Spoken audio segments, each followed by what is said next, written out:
বন্ধুরা, আশা করি আপনারা সবাই ভালো আছেন। তো আজকে আপনাদের সামনে আরো একটি নতুন চাকরি সম্পর্কিত তথ্য নিয়ে আসলাম, যেটা হচ্ছে বিসিএস সম্পর্কিত তথ্য। ৪৮তম বিসিএস পরীক্ষাটি আসলে স্পেশাল বিসিএস হতে যাচ্ছে। তো এটা আমরা কিভাবে জানলাম, তো এটা দেখে নিই। তো এটা হচ্ছে আমাদের যে মাননীয় উপদেষ্টা আসিফ মাহমুদ সজীব ভুঁইয়া, তার ফেসবুক ভেরিফাইড ফেসবুক পেজ থেকে দেখাই। সেটা হচ্ছে তিনি কিছুক্ষণ আগে পোস্ট করেছেন যে ৫,০০০ নতুন চিকিৎসক নিয়োগ, স্বাস্থ্যসেবায় বৈপ্লবিক পরিবর্তন দ্বারপ্রান্তে। এখন আমরা এই যে ইয়েটা এটা একটু দেখে নেই। এখানে কিন্তু লেখা আছে যে বিসিএস এর মাধ্যমে ২,০০০ চিকিৎসক নিয়োগের জন্য পাবলিক সার্ভিস কমিশনকে চিঠি দেয়া হয়েছে। বিভিন্ন বিসিএস থেকে ৩,৫০০ চিকিৎসক নেয়ার পরিকল্পনা নেওয়া হয়েছে। তাহলে কিন্তু আমরা ধরেই নিতে পারি যে আমাদের যে ৪৮তম বিসিএস পরীক্ষা, এটা কিন্তু স্পেশাল হতে যাচ্ছে।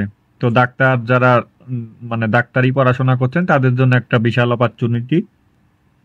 এবং যারা যারা ডাক্তারি পাস করেছে তাদের জন্য একটা অপরচুনিটি। তবে আসলে যারা নরমাল বিসিএস প্রার্থী তাদের জন্য এক প্রকার আসলে কি বলবো, যাই হোক।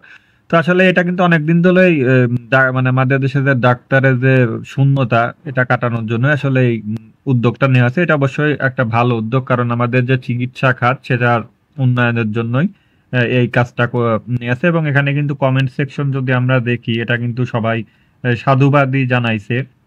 আসলে ডাক্তার খুবই প্রয়োজন, আমাদের দেশে ডাক্তারের সংখ্যা কম।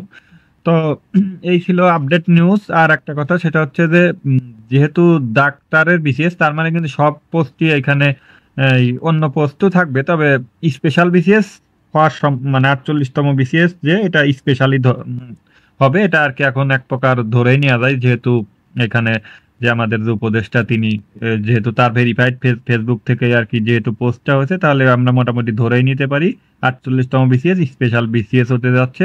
এবং এই ছিল সর্বশেষ আপডেট। এবং চাকরি সম্পর্কিত এরকম সকল আপডেট এবং সঠিক আপডেট পেতে আমার চ্যানেলটি সাবস্ক্রাইব করে রাখতে পারেন। ভিডিওটি ভালো লাগলে একটি লাইক দিবেন। ধন্যবাদ সবাইকে।